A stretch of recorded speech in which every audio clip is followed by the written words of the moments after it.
Hey everybody. Christmas has come a little early for yours truly this year. I have a friend who helped me out with the restoration of my Atwater Kent Model 20C, and I got a call from him about a week ago that he had some stuff that he wanted to give to me. So I met up with him today, and you're seeing this as I'm seeing it for the first time. This is a RCA Victor radio. Those of you who are familiar with the Zenith transoceanic line might be a little bit familiar with one of these.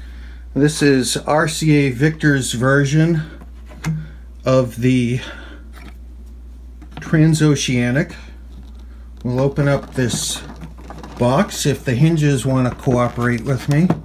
They're not cooperating right now. See if we can open this guy. There we go. And see, we've got this beautiful map of the Cold War world. And we've got this gorgeous 50 style dial. Now, I believe there is, on this model, there's a trick button on the side that we're going to hit, and if we hit this button, let's see if this happens. If it wants to cooperate. Here we go. There is our rod antenna,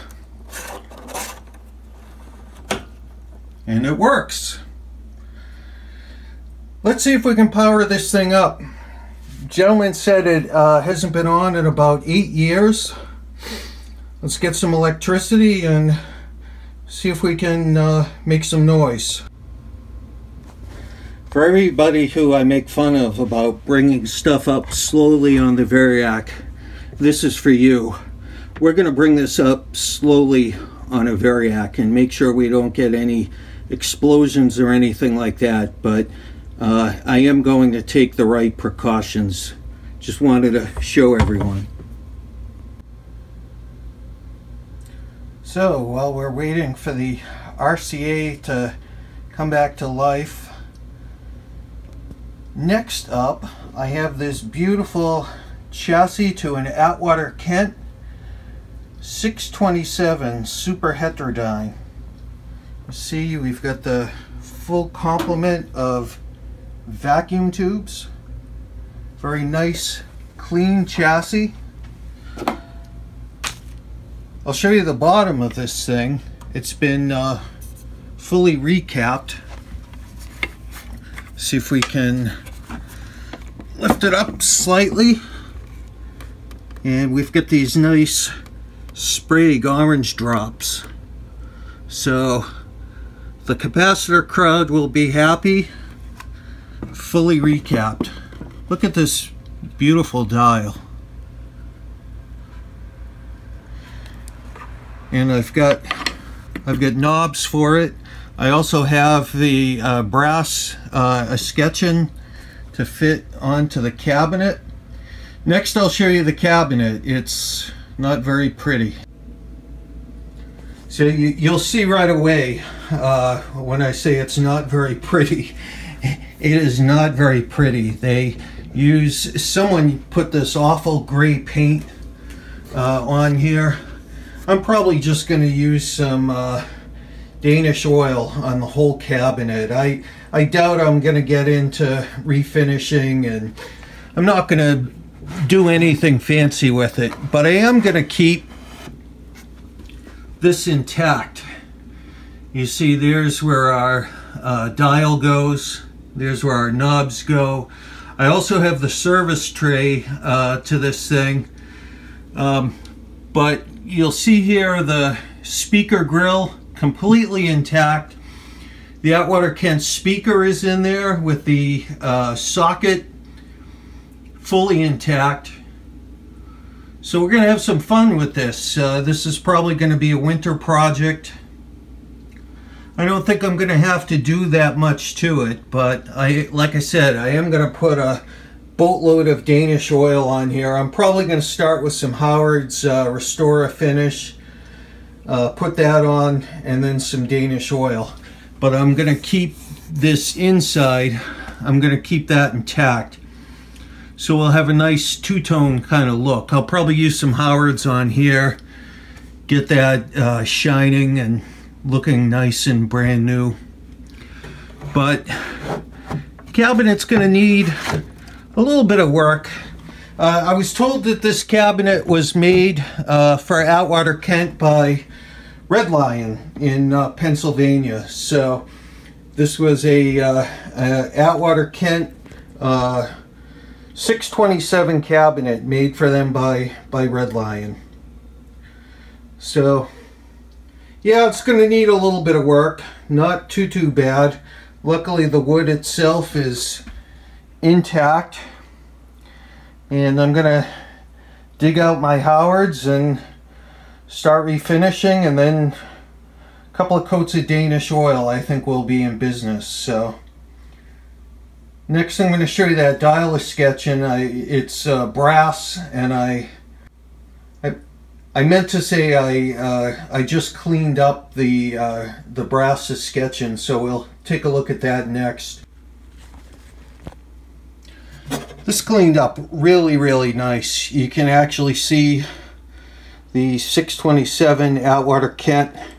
This was like black. I mean, you couldn't even read that number.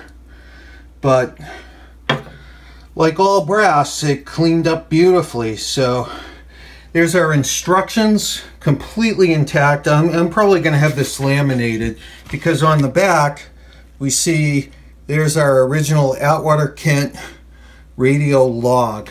So it'd be nice to have this just as a peripheral piece. There's our tube complement, see our 80 rectifier, antenna and ground connections, speaker plug.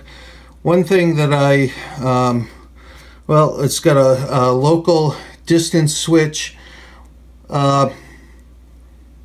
One important thing with this radio is the speaker plug should always be plugged in when you power it on, and you should not disconnect that while the chassis is powered up. So just a nice little piece to have. This is going to be a really fun project, and I'm going to get started on it tonight. So next we'll get back to the RCA. So the good news on the RCA, we have sound. Bad news, you hear that hum. I think it's safe to say that our filter caps are completely shot. So this is going to need recapping. But it's alive, making a hum.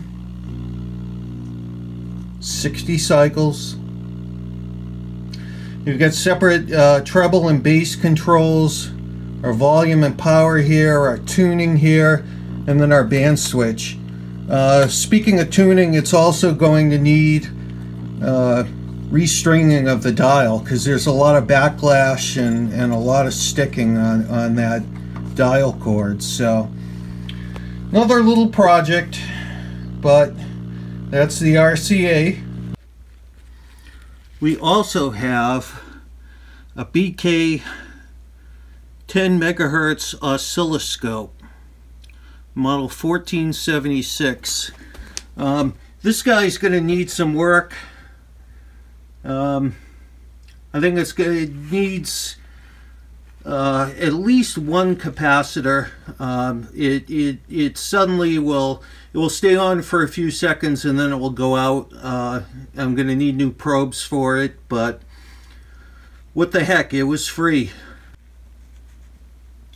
So in closing this video, I think this is going to be the guy that is going to keep me busy. This should be a really fun restoration. I have another Atwater Kent chassis out in my trunk of my car, and that chassis is going to need a new cabinet, as well as new vacuum tubes.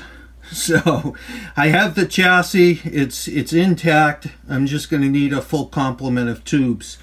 But tonight I'm going to get started on that cabinet, and hopefully before not too much longer I should have this 627 up and running. So hope you enjoyed this video. We're at close to 600 subscribers on my channel. I cannot thank you enough. I never thought I would have 600 subscribers to my modest little channel. So hope you enjoy my videos. Please give me a thumbs up or a thumbs down. Tell me to jump off a cliff. If you enjoy what I put out, hopefully you'll subscribe, and a lot more interesting videos to come. I love radios, I love audio, I love electronics, so I hope you do too. Take care for now.